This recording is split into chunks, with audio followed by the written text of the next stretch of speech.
7 perkataan di salib adalah rangkaian ucapan yang diucapkan Yesus ketika ia menjalani karya penebusan di kayu salib. Ini bukan kata-kata keputusasaan, melainkan rangkaian kata yang penuh hikmat dan belas kasihan kepada manusia yang merangkum seluruh misi dalam karya penyelamatan yang dilakukannya. 7 perkataan itu menunjukkan karakter dan kasihnya. Setiap perkataan memiliki makna rohani yang sangat dalam. Dalam penderitaan yang tak terbayangkan, ia tidak diam, ia berbicara. Dan setiap perkataannya mengandung kasih yang menunjukkan pengorbanannya bagi keselamatan manusia. Ya Bapa, ampunilah mereka, sebab mereka tidak tahu apa yang mereka perbuat. Di tengah luka, hinaan, dan siksaan, Yesus tidak membalas. Ia justru mengampuni. Inilah kasih yang tidak bersyarat, kasih yang melampaui logika manusia. Perkataan, mereka tidak tahu apa yang mereka perbuat, menunjukkan belas kasihan ilahi terhadap kebutaan dan kebodohan manusia akibat dosa. Ini mengajarkan kita untuk melihat orang yang menyakiti kita, bukan hanya dengan kemarahan, tetapi juga dengan belas kasihan. Perkataan itu menunjukkan bahwa inilah kasih yang tidak bersyarat, kasih yang melampaui logika manusia. Kemudian di sisinya, tergantung seorang penjahat yang di akhir hidupnya penuh dosa. Ia melihat sesuatu yang berbeda di dalam diri Yesus.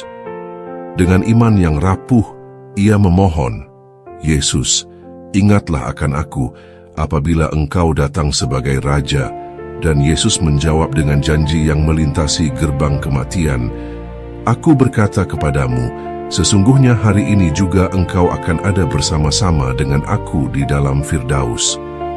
Sebuah janji agung yang menunjukkan bahwa keselamatan adalah anugerah Allah dan bukan upah dari perbuatan baik manusia. Tidak ada yang terlalu jauh dan tidak ada yang terlalu hina untuk dijangkau oleh kasih karunia Allah.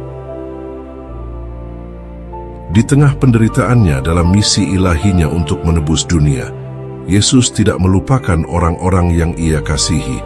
Yesus berkata kepada Maria, ibunya dan murid yang dikasihinya, "Ibu, inilah anakmu, inilah ibumu."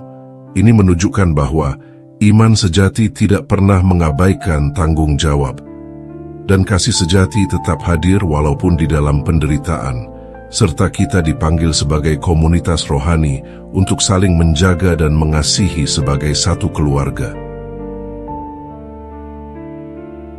Lalu kegelapan pun turun. Bukan hanya kegelapan di langit, tetapi kegelapan rohani yang tak terbayangkan. Perkataan ini menggambarkan bagaimana Yesus dalam misinya menanggung seluruh beban dosa dunia dan merasakan akibat terburuk dari dosa, yaitu keterpisahan total manusia dari Allah. Dari kedalaman jiwanya terdengar seruan yang paling memilukan, "Eli, Eli, lama sabachthani," yang artinya, "Allahku, Allahku, mengapa engkau meninggalkan aku?" Inilah misteri penebusan. Ia yang tak berdosa dibuat menjadi berdosa karena kita. Ia merasakan neraka keterpisahan, agar kita bisa merasakan surga persekutuan abadi dengan Bapa. Sebuah penderitaan rohani yang begitu dalam, namun melalui penderitaan itu manusia memperoleh pengharapan.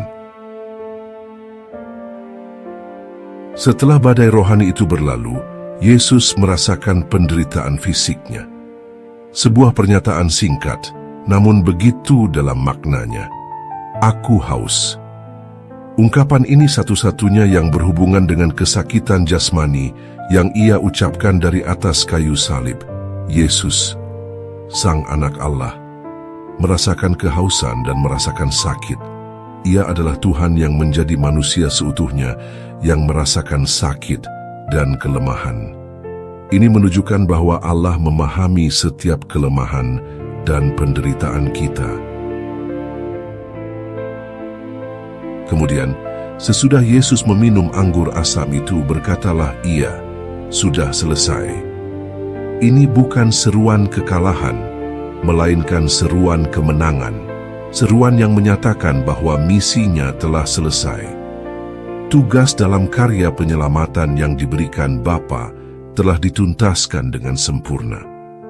Ketaatan Yesus kepada kehendak Bapa hingga akhir hidupnya menandakan kasih yang begitu besar bagi manusia. Sesungguhnya inilah kasih yang taat sampai mati, bahkan sampai mati di kayu salib. Kasih telah menang, dan keselamatan telah tersedia bagi setiap orang yang percaya. Dan akhirnya dengan penuh kepercayaan, Yesus menyerahkan dirinya kembali ke dalam pelukan Bapa dengan berkata, "Ya Bapa, ke dalam tangan-Mu kuserahkan nyawaku." Dengan penuh iman, Yesus menyerahkan hidupnya. Bukan karena dipaksa, tetapi karena kasih. Kasih yang rela berkorban dan kasih yang menyelamatkan dunia. Ini menunjukkan kepada kita untuk dapat menghadapi segala sesuatu dengan iman, baik di dalam kehidupan ataupun kematian. Sehingga dengan iman kita dapat memahami bahwa kematian bukan lagi akhir yang menakutkan, melainkan jalan untuk pulang kepada Bapa. Tuhan Yesus memberkati.